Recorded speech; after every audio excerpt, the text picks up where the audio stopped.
that are available. While there are many, I focus primarily on the ones available in New York and closer in the tri-state area and the New Jersey area.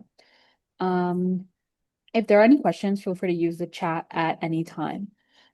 Just to contextualize sort of what pre-medicine means or what pre-medicine looks like, I prepared a short timeline just explaining sort of what is considered the traditional track to medical school. I've also included certain points of consideration for anyone here that is interested in applying into medicine or becoming a physician. So in general, where we are right now is we are here at the transition to high school and college. But again, I just want to provide sort of an overview to many individuals to sort of answer the question about like pre-med majors and what that means. But before going into that, again, I just wanted to go over the general timeline um, for medical school. So like I mentioned, most of us are in this phase right here. Um, High school to transition to college. So I was at this phase as well when I was a student at Townsend Harris High School and I was graduating part of the class of 2017. And I then applied and got admitted to Barnard, where I graduated from in 2021. So just in terms of some background about me in general, I've been tutoring at Kweller Prep actually while I was a senior at Townsend Harris High School, beginning in 2016, and soon will be in 2026. So I've been working here for quite some time. And throughout that, like I mentioned, at first I was in Townsend Harris High School, then I went on to Barnard College. Um, and typically, college is a 4 year, 4 years program where you, choose a major or a field of study. And if you are interested in medicine, complete a set of what are known as prerequisite courses. Um, Completing those prerequisite courses makes you eligible to then apply into medical school. More and more commonly, students are now taking what are called gap years, which is a 1 to 2 year following graduation of their undergrad to pursue research or other clinical work or just other work that is going to strengthen their application. Things that could look like is, like I mentioned, research in a basic science laboratory, conducting experiments, research as a clinical researcher, working with patients. This can also include working full-time as a medical assistant at a doctor's office to gain clinical experience. This can include volunteering, etc. Some people even actually who are not sure about medicine oftentimes may work in another career such as consulting or healthcare consulting or healthcare pharmaceuticals, and then eventually decide to apply to medical school. This is the reason that I sort of circled all these things together is because these are becoming more and more common for students to take gap years. And I believe the last time that I've read the average year for a student to apply and become accepted and begin medical school is around like um 24, 25. And this is becoming like more and more of the norm. Now, ultimately, in medical school, you typically will be pursuing a minimum of a 4 year degree. This may be longer if you're pursuing an MD, PhD option and also getting a doctorate in something, or if you decide to do a dual degree program to get a master's of public health. Some schools also offer like a master's of business administration and other things. Um, Depending on the type of doctor you want to be, and again, I don't want to, go beyond the scope of this talk, but I just want to give students and parents here like an understanding of what this career looks like. Depending on the type of doctor you want to be, there's some specialties, particularly surgical specialties, that oftentimes may require competitive applicants to take a research year. So again, what that means is pursuing a year just to dedicated completely to research. And lastly, once you graduate medical school, you then pursue your medical residency to gain clinical exposure and more clinical training as a licensed doctor. So this is sort of the path that is in front of people who are interested in going to medicine. And for myself, like I mentioned, I took this traditional pathway of going to high school, then college, taking 2 gap years, and now I'm actually finishing my 3rd year of medical school at Weill Cornell Medicine um, in the Upper East Side. So with this sort of knowledge, I wanted to again highlight the things that students can do in the high school phase as they are applying to college. And I also gave examples of some things that I myself did. So, as a high school student, what you want to do is you want to take advantage of your courses. You want to take advantage of what the advanced options are available to you and leverage those. Those include taking advanced placement classes, classes that may be more advanced in terms of their coursework, or classes that may actually be college level, or classes that may be of honors programs, or if you have a baccalaureate system at your school, taking baccalaureate classes. So for myself, I had, the ability to do quite some advanced placement classes through Townsend, and I did the various APs listed here. So again, what this really shows to colleges is that, this student is able to take on rigorous course loads and is a competitive applicant. Also, in the high school to college phase, what you want to do is focus on extracurricular activities. Now, they do not necessarily have to be, focused on medicine. For example, I had like a very lengthy involvement in my school newspaper. That's obviously not related to medicine, but was something really important for my ability to read and write, and write my college essays and supplements. I also volunteered at the Jamaica Hospital. So again, these are just some things students can keep in mind as they are thinking about medicine. You obviously want to prepare your application and make it the strongest that it can be, but I do want to urge students that and parents that, students don't have to live, eat, and breathe science. There is quite, and I think actually more and more, there's more of an appreciation for students who excel in all subjects, and not just science. So sort of the topic of today's class was like pre-medicine majors and dual degree program. And I want to emphasize that there is no one major that will get you into medical school. Um, right now I have students who've majored in theater. I have students who majored in dance, in anthropology, in a variety of other subjects that have nothing to do with medicine, and they are like my classmates at Weill Cornell. Um, your goal at this stage in high school should primarily be admission into a college that is going to provide you with a enriching academic experience, mentorship, and overall resources. It's too early in the game, again, based on that timeline I had shown everyone, to feel like you have to, absolutely lock in a particular major or lock in a particular course load. Right now, your goal should just be to maximize your chances of getting into a competitive school that has established resources and things like that.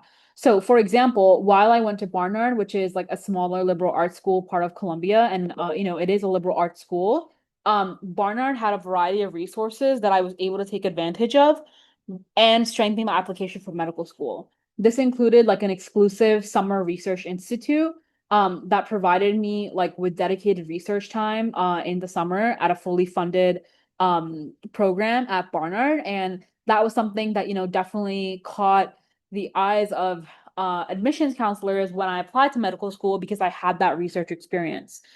Similarly at Barnard, I myself was a science major, so I majored in biochemistry. And at Barnard, I have the ability to partake in a senior thesis and write a thesis write-up and present my thesis to a group and defend like my thesis. And these are all things that, when medical schools hear about, they care about these things and they look favorably upon them. So, but basically my goal for today's session is to reiterate that students should do their best to keep a broad mind and, not necessarily feel like they absolutely need to follow a particular path of studies, but students should make sure that they go to a college that is well resourced, that has, the appropriate research facilities and the appropriate sort of, again, just overall resources that can allow students to build a competitive application. So from college to medical school, again, like I mentioned, there is no one pre-med major, but what are things you absolutely should think about? Well, you absolutely need to complete the prerequisite courses. These, are your basic biologies, chemistry, physics, mathematics, statistics, etc. These can very easily be found anywhere online, and more or less your college advisors are able to support you with this.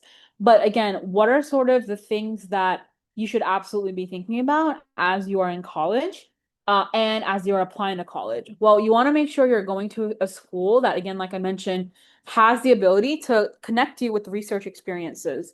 So those research experiences can, be at the institution, they can be at affiliate institutions, etc. So the best thing about Barnard was that the labs that I worked at Barnard were completely student run. So what that meant is that there were no graduate students, there were no postdocs working in Barnard's labs.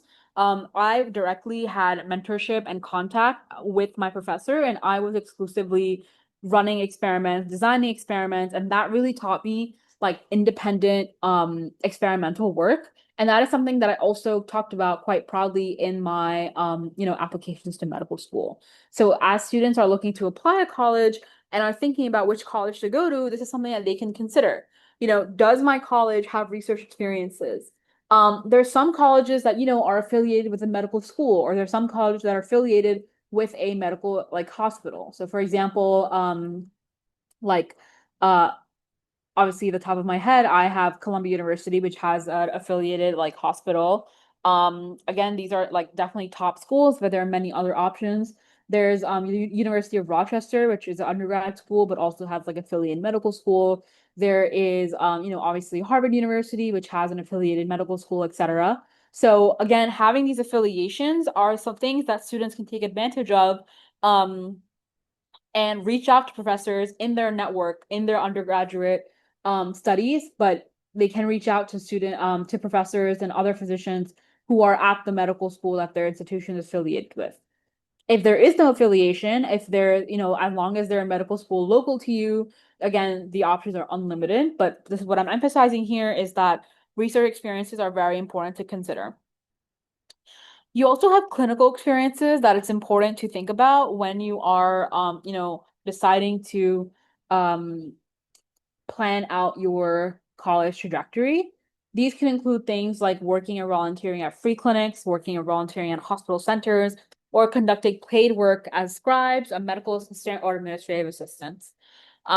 You can also partake in community service and leadership. I think this is something that a lot of students don't recognize is very, very valued by medical schools to have like long-standing dedicated work in communities that you care about. These can be cultural, religious, or other school-based organizations. And even things like teaching and tutoring, which we may not directly affiliate with medicine, but some things that show, your initiative, things that show your sort of ability to lead, to be organized, and just to contribute to your campus are all things that are seen favorably by medical schools. So as long as you go to a college that has these, abilities for you to partake in, um, you are doing the best that you can in your environment, and these are things that you should think about. I just quickly wanted to give some examples to everyone about what these things look like on your resume. Um, So for myself, like I mentioned, I was at Barnard. I took part in the research in the Austin laboratory. Through Barnard, I had the opportunity to conduct biochemical research on overall this topic of metal ions in the brain. Barnard has this formal summer research program that I partook in, which gave me funding to work in the lab. Again, I presented research at poster sessions, train other lab members, and learn things about lab best practices, safe lab techniques, and also troubleshooting and making progress. So again, these are things that are not necessarily tied to a pre-med major. Anyone from any major can, partake in a lab. But the more important thing is having this experience. I remember having a lab member who was majoring in gender studies. I remember having a lab major who was majoring in things not related to science. But again, they were all part of the pre-medical track because as long as you were completing those pre-medical requirements, you're eligible to apply. These are some of my clinical experiences, and I'll just give everyone a minute or two just to quickly read through this before I start explaining sort of each of these different experiences.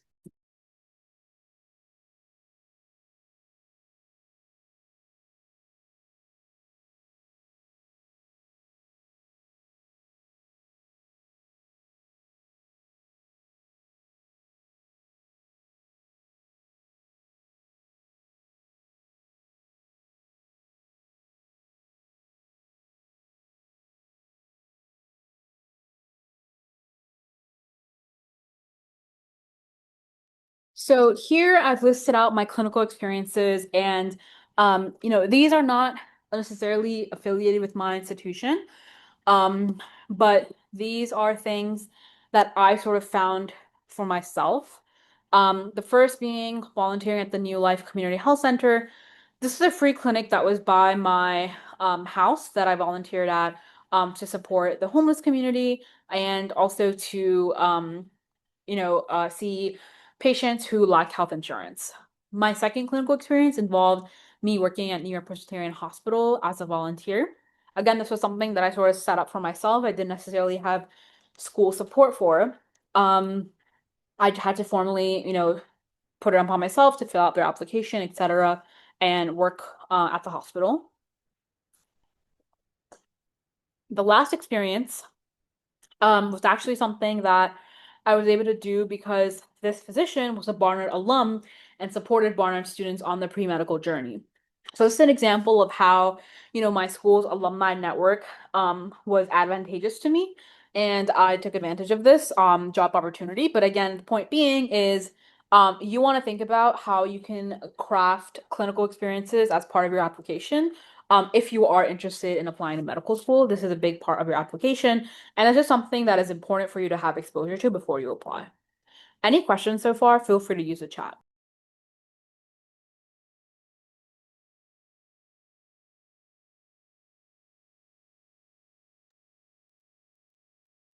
This is something that I want to show everyone with respect to leadership and extracurriculars. So at Barnard, I was involved in many clubs, but also outside of Barnard, I was part of various identity-based groups.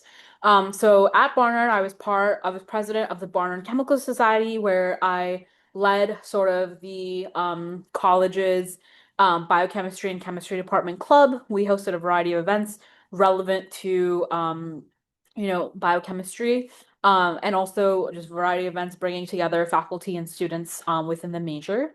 I also was part of various identity-based groups that work to um, support the South Asian and Pakistani diaspora in New York. And similarly, I conducted this work at my organization as well. So this is at my school organization as well. So this is what I mean by, again, going to a college that has like the ability for you to partake in clubs, for you to partake in student groups, etc. Barnard, through its relationship with Columbia, had extensive opportunities for me to be involved in social groups, and I was very heavily involved in the organization of Pakistani students in all my 4 years at Barnard and Columbia. And through that, did a lot of work actually related to medicine, public health, social justice in the South Asian and American Pakistani population. So again, these were things that were also very heavily talked about on my application, and were actually things that community members of admission department took very much interest in. So again, just re-emphasizing the point that it was not my major that, impressed medical schools. It was more so everything else on my application that I was able to build through the resources that existed at Barnard and Columbia. These just include examples of other aspects of sort of my volunteer work with other organizations, not necessarily affiliated with my school, but that demonstrated my sort of dedication in specifically honing in on public health and global health in South Asia and Pakistan. Here I have examples of teaching and tutoring opportunities that I took advantage of at Barnard. So I was a teaching assistant, tutor, and laboratory assistant throughout the biology and the chemistry departments. Again, these are job opportunities that I did on campus. These are things that are really good for students, not only to, find a means of income to support themselves, but also to, again, show off their leadership skills and their ability to time manage by working and being a student at the same time. Lastly, these are examples of other employment opportunities that I held while being at Barnard. I'll just quickly give everyone like a minute or two to go read through this before I explain and contextualize these opportunities as well.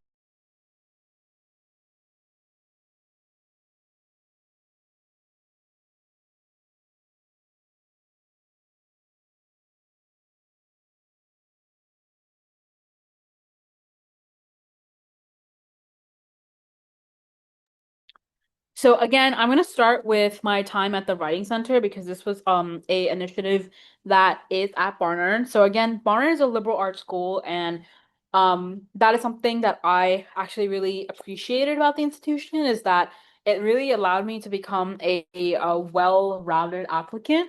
At Barnard, I was also very involved as a Barnard Writing Fellow, which required me to take a semester long course on sort of writing and the instruction behind writing and editing and revising of pieces of writing. And then I served on campus as a writing fellow, so I supported students from all classes, all departments, all majors in any writing assignment that they had. Um, I also, obviously, as I've told all of you, worked at Kweller since 2016, all throughout college, and I also worked as a medical assistant at a doctor's office. So again, these employment opportunities, were things that were listed on my medical school application. And again, just prove the point that I'm a well-rounded applicant who knows how to work with people, who knows how to, be a leader, also be a team player, etc. And when students apply to medical school, actually they have to enter, a description of each of their activities. And when you have activities like these that show you how well-rounded you are as an applicant and you describe them well, this really can make you stand out in a good way. In that, aside from excelling in your science studies and your requirements for like basic science courses, you also have these personable skills from these opportunities that you've taken advantage of. So, sort of my overall message for everyone here that is thinking about pursuing medical school and because of that is thinking about having a pre-med track when they're in college. You want to think about activities and academics. I'll start with academics first because I think this is a bit more intuitive. You want to perform strongly in all of your courses. You want to fulfill your pre-medical requirements. You also want to think about performing on the MCAT and doing all of this in a way that doesn't compromise your physical, mental, or emotional health, and also allows you to remain involved in activities and extracurriculars. I've seen a lot of students get very, tensed up about their academics and completely not take advantage of activities that their school has to offer. That is also, not the best way to approach things. Both of these are very, very, very impactful in your applications. And I'm certain that, it was definitely my grades and my sort of stats that got me to the interview phase of the medical school process. But once you're at the interview phase, it really is your activities, your personal statements, etc., that make admissions counselors vouch for you and advocate for you. And so when you're thinking about your activities and all the things you're pursuing on campus, really find your niche. Find what things that you are interested in. Find things that you want to commit to long term and you want to make an impact in. For me, that was a few things. I really liked the sort of community-based cultural work that I was a part of, and I did a lot of work throughout different organizations in that realm. I also really enjoyed like overall, non-science things. So I really enjoyed being a writing fellow. I enjoyed like being someone who was employed. I enjoyed tutoring at Kweller, etc. So have, long-term commitments to things that you're interested in, while obviously making sure, you're checking off the boxes that are required. So you absolutely should be, volunteering at a hospital, or you absolutely should be getting clinical experience because these are absolutely mandatory. But think carefully about what are things that are part of your niche that can make you a unique applicant. And additionally, something that I want to think about is really think about the experiences you are pursuing critically. I see a lot of students who are stuck in opportunities that are not giving them the rewards that they deserve. Um, you want to make sure you're working with a mentor who is, giving you the opportunity to present at poster sessions, to contribute to publications, who is writing you recommendation letters when you need, who is answering your questions about, whatever it may be.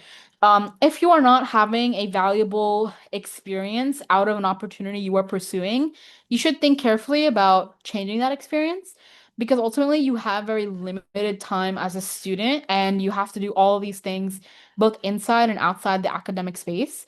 And if you are not getting the reward of what you are putting in, then it may be that this experience is not in your best interest. So again, think carefully about what you are pursuing and what you are getting out of it. Because as a student, ultimately, you should be getting something out of the work you're doing. Now, just a quick plug about gap years, again, just to really contextualize the timeline for everyone thinking about pursuing medicine in college. Gap years can be used for a variety of things. Some students, again, may apply to master's programs to improve their grades to make them more competitive, and maybe do some clinical work or research work on the side. Other students who realize they want to go into medicine after they graduate, they may do post-bac programs to get the prerequisite courses completed. Other students strengthen their application. So I already talked about doing clinical work or research work. Other students may actually take the MCAT because they may not have time to study for it during the actual 4 years of college. So the way that the applications work is that the application itself is 1 year long. So what that means is that you apply um a year before actually starting medical school itself.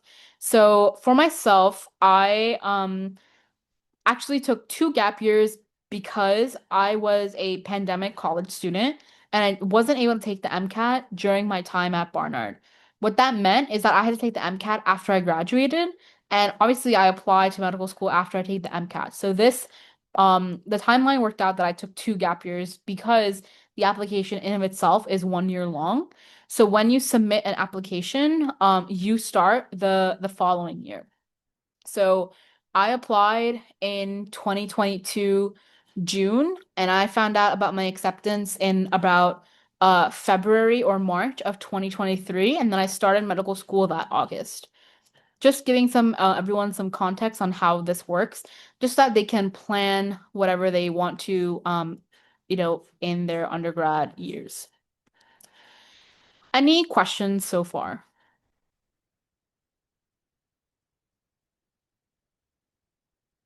Okay.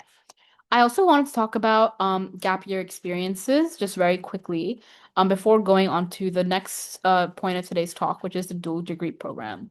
Um, for gap years, a really important thing is publications. And I actually hyperlinked sort of what a publication looks like, and I'll go over that quickly.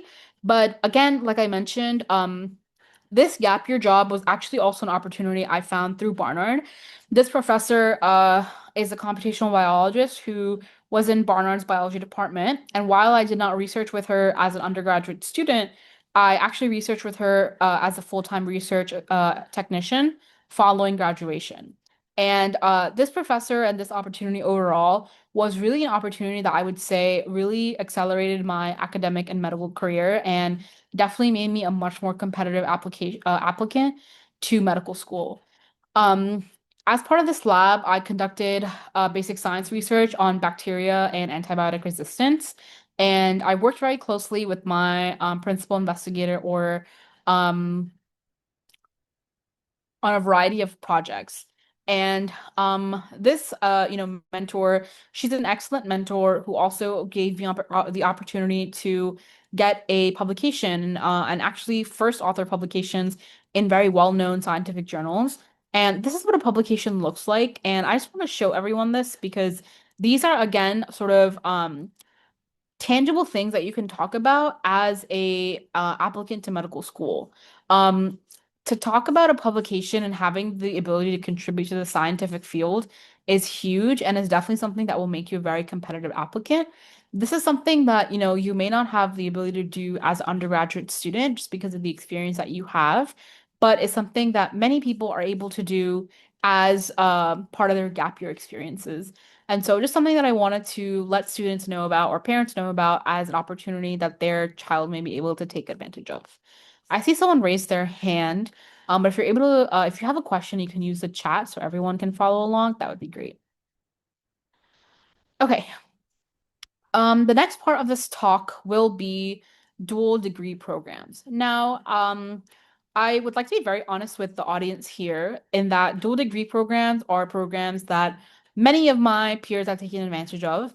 When I was applying to colleges as a high school student, this sounded like an absolute dream.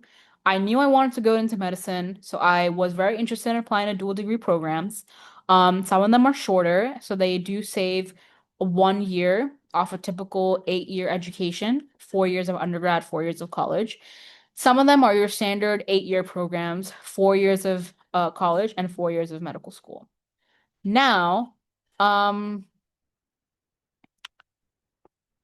the question is, what are the pros and cons of these programs? And I'll be talking about them shortly.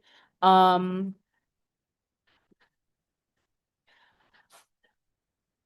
Sorry, I was just responding to a message in the chat, but um, I'll talk about the pros and cons of these programs.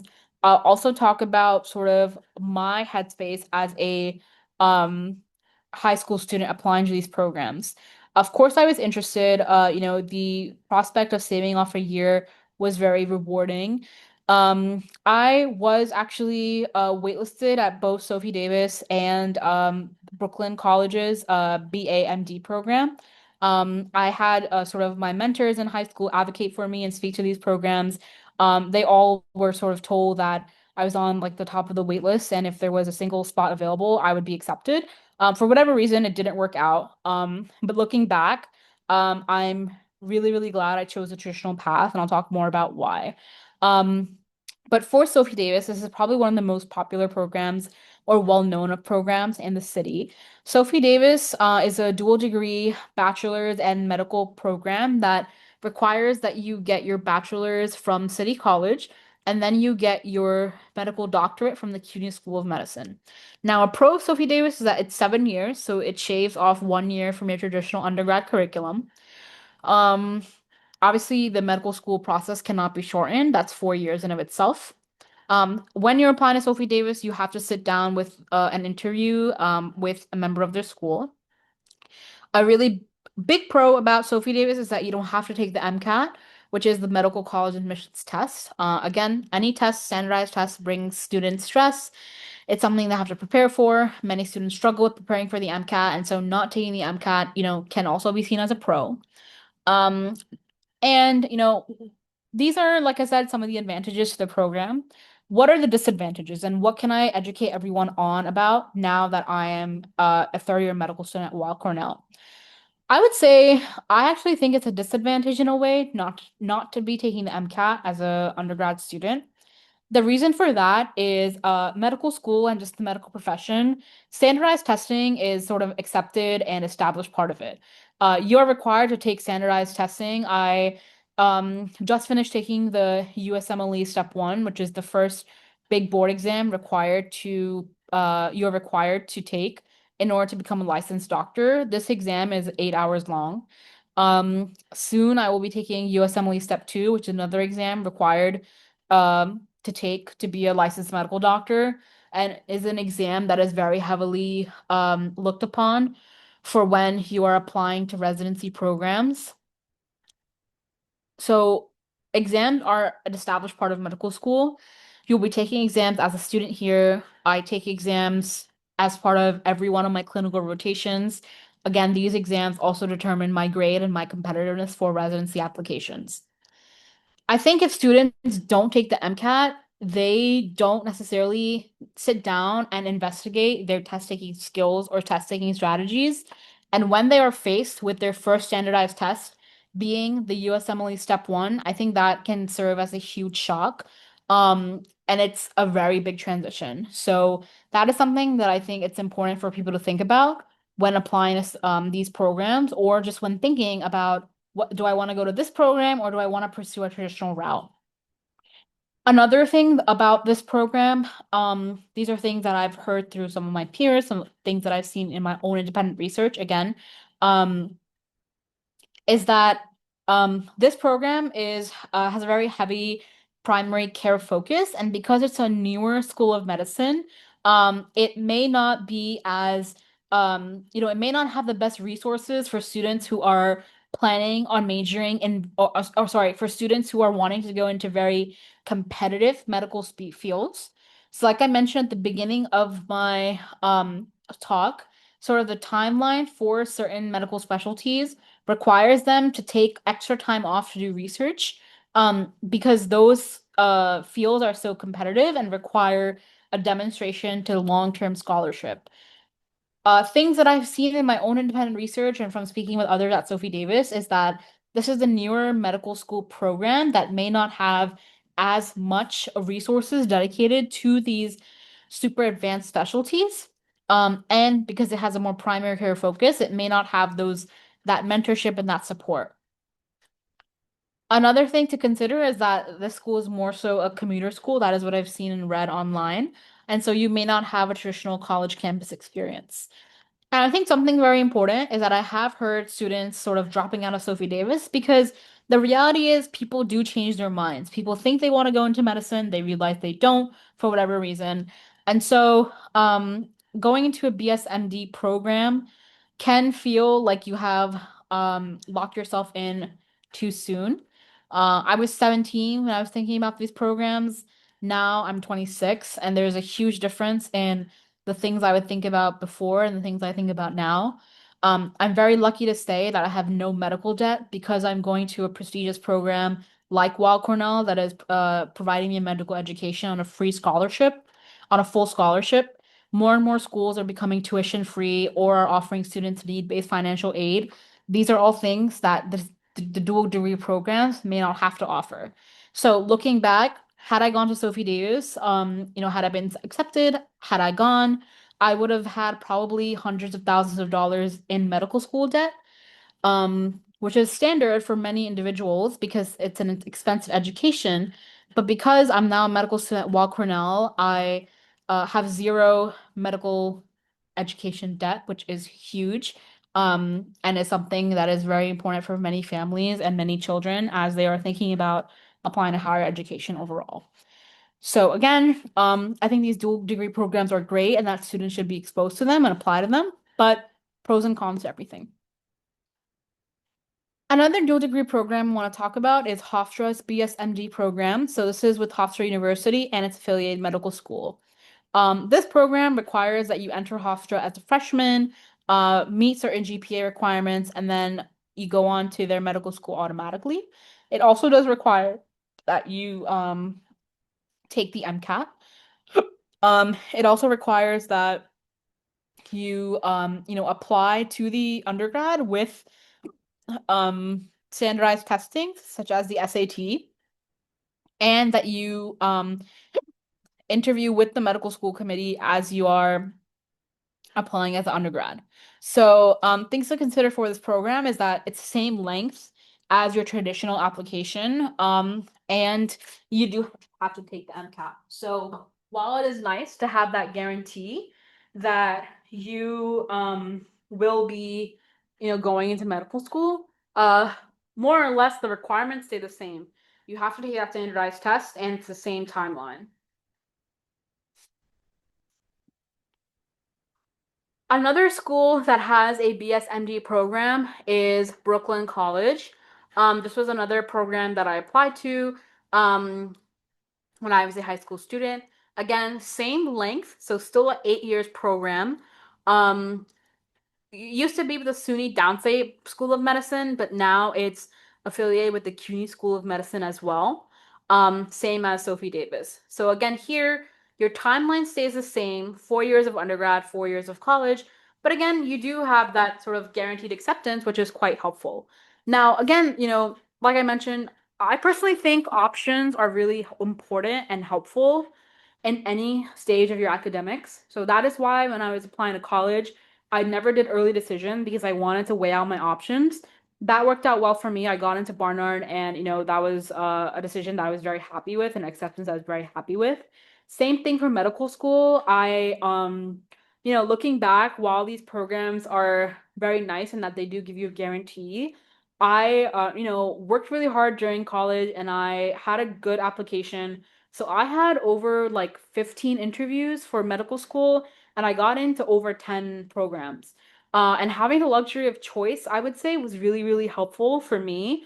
Not only for financial reasons, but also it really allowed me to get multiple perspectives on what programs would be right for me. And ultimately, I chose Cornell. But again, I just want to emphasize, to everyone that these are great programs that give you very early assurance and, are helpful for students to get on the pre-medical track. But on the flip side, as someone on the other side of things, I do see a lot of value in choice. And again, I am very, very fortunate to be going to Wall Cornell and having zero debt. Here I just quickly found some programs in New Jersey that would be helpful for students who are local to the area. Again, BSMG programs are nationwide. You can look them up and find them in other states across the country, but I just wanted to find these programs that they were closer to New York. So there's programs at Rutgers, there's programs with various undergrads. Some are 7 years, some are 8 years. Again, the point being, is that you're able to maintain good grades and then you are ultimately able to go to their medical school. And with that, this was everything I prepared for today's talk. And I wanted to answer some questions that I had got in the chat, and I encourage everyone to send me their questions as well. One of the questions I got was, how can a 10th grader apply for volunteering at the hospital? So every hospital has like a volunteering office and like a dedicated volunteering coordinator.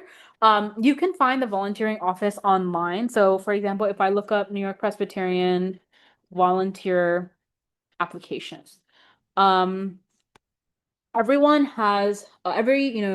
hospital has their own application that they're required to fill out. Typically, I think some it depends on the program. Some of them have an online application that you fill out and then you'll be reached out to via email or phone. Others have a paper application that you're required to fill out. It's actually quite a lengthy process because you require a medical evaluation, a background screening, orientation. I would say it takes like around 1 to 2 months to fully be onboarded and then ultimately start working. So this is definitely something that I would encourage people to um, get on track of early on. And every hospital has their own sort of system. So if you look at Jamaica Hospital, they have like a phone number. Um, and then you take it from there. I also volunteered at Queen's Hospital for a little bit. Queen's Hospital volunteering. Um, again, they have their sort of own, again, application letter, etc. And so I would say I would encourage people to put in apps to multiple hospitals that are local to them, and get a head start because it is a lengthy process with all the paperwork and documentation. Another question was, what time is the volunteering? Again, that's program dependent. Some people will allow you to do it on any days of the week. Some people will have specific shifts. I can't answer that blanketly, but I would recommend to speak individually with each hospital you're interested in. Someone also asked what age they have to be to volunteer. Again, that depends on every institution. For some places, I saw it was this school is 14. Um, Sorry, not the school. This hospital is 14. Other hospitals, maybe 16 or another age. This is something that you'll just find out when you apply. So, for example, for Presbyterian, you have to be 16 years old. So again, just important to look into as you are applying.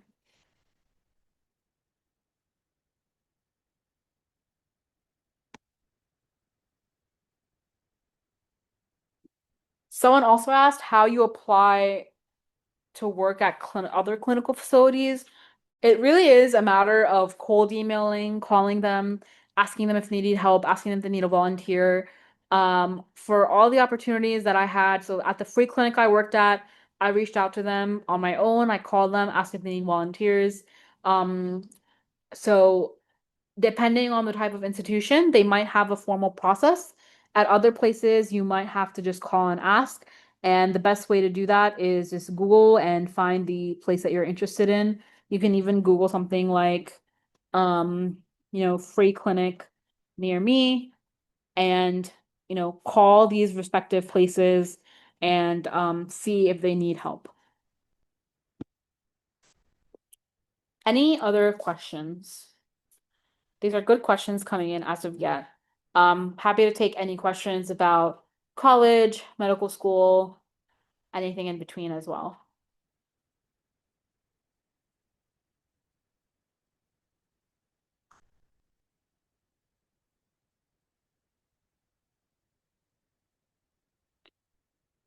Someone asked if it's easier to be a PA. That's a tricky question. My friend is actually, not my friend, my sister is graduating PA school this in a few weeks actually. The question about being easier or difficult is, I would say, person to person dependent. She's a PA and she had a shorter education than me. Her PA program is 2 years. She did not take any gap years, but at the same time, PA school was hard in of itself. Her PA classes are graded on a numerical scale, so A, B, C, or D. Medical school classes at most medical schools are pass fail only. It's very different. They're very different roles, both very important roles. I would highly recommend speaking with physicians, speaking with physician assistant, and making that choice on your own. It's a very independent and personal choice. Someone asked, what do you recommend doing as a junior in high school? Sort of all the things that I emphasized earlier, taking rigorous coursework, building relationships with mentors, teachers, finding programs near you that can just strengthen your application to college, whether that includes taking advantage of like medical school, medical related programs or opportunities like hospital volunteering, etc., whether that includes working at your high school and like your high school clubs, etc. I just recommend for juniors in high school or like for juniors in high school to take advantage of all the opportunities around them, whatever interests them. That's like my take home message.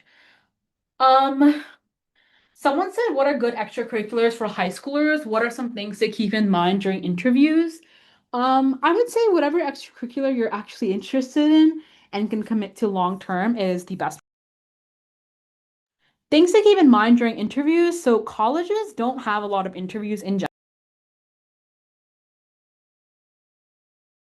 But what again, schools that do have interviews, some of them are optional, some of them are required. That's school to school dependent. Things to keep in mind for interviews are who is interviewing you? Is it an alum? Is it a professor at the school? Is it like an upperclassman? Structure your answers based on who's interviewing you. Think of good and personal questions to ask interviewers. Don't ask interviewers something that you can find off the website. I like to ask interviewers personal questions. How was your experience at the school? What was your favorite part of the school? What was your favorite part of, this opportunity you took advantage of? How did the school prepare you for life after graduation?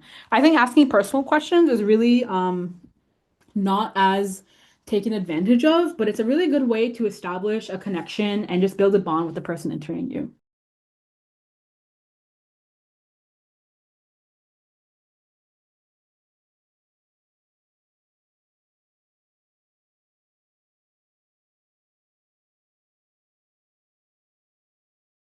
Someone asked if it makes a big difference going to a private school versus the city school.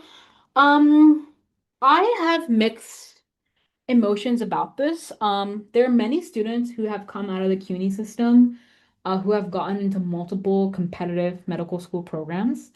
I think it really depends on I think your application should make it very clear that wherever you are, you've taken advantage of all the opportunities that you've had and you've built a strong application. I think that's the most important thing. At the same time, I will say that I have overall received just very positive feedback from people. And people have been impressed just by knowing that I went to Barnard and Columbia.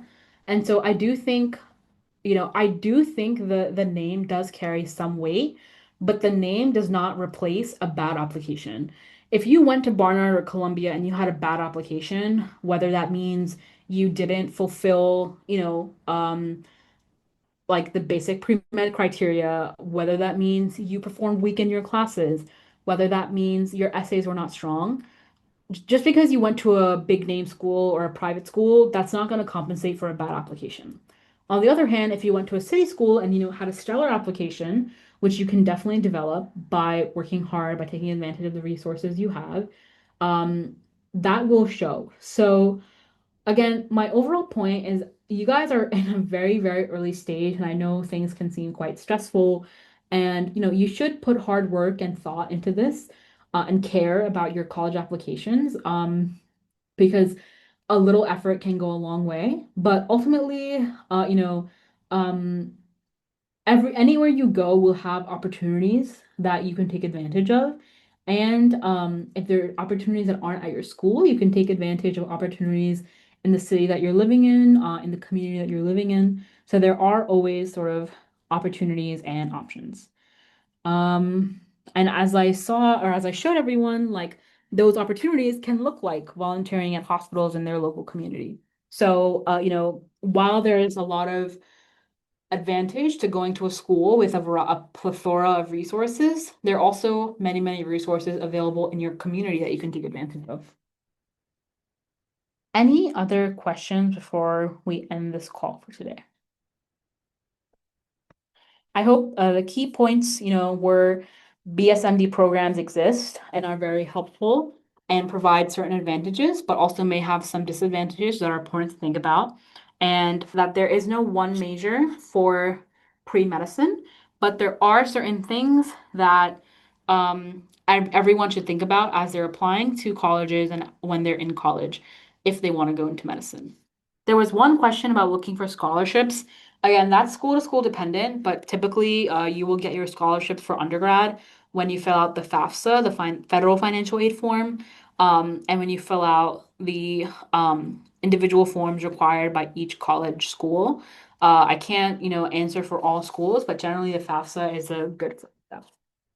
Any other questions before we end the call for today? I hope that this was helpful to everyone. Someone asked about my MCAT grade and GPA. My MCAT grade, I had a 519, which was, I think, a 95th percentile on the MCAT.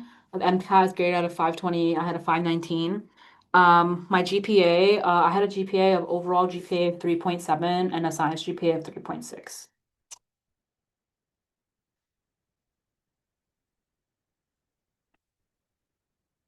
Alrighty. So with that, I hope that this was helpful, and thank you so much for asking all of these wonderful questions. I hope that the PowerPoint and everything we talked about today, just gave everyone some food for thought and things to consider as we're approaching, college application season. And hope everyone has a great winter holiday season, a great New Year's, and hopefully I'll see some of you at the next session. Thank you and have a great rest of your night.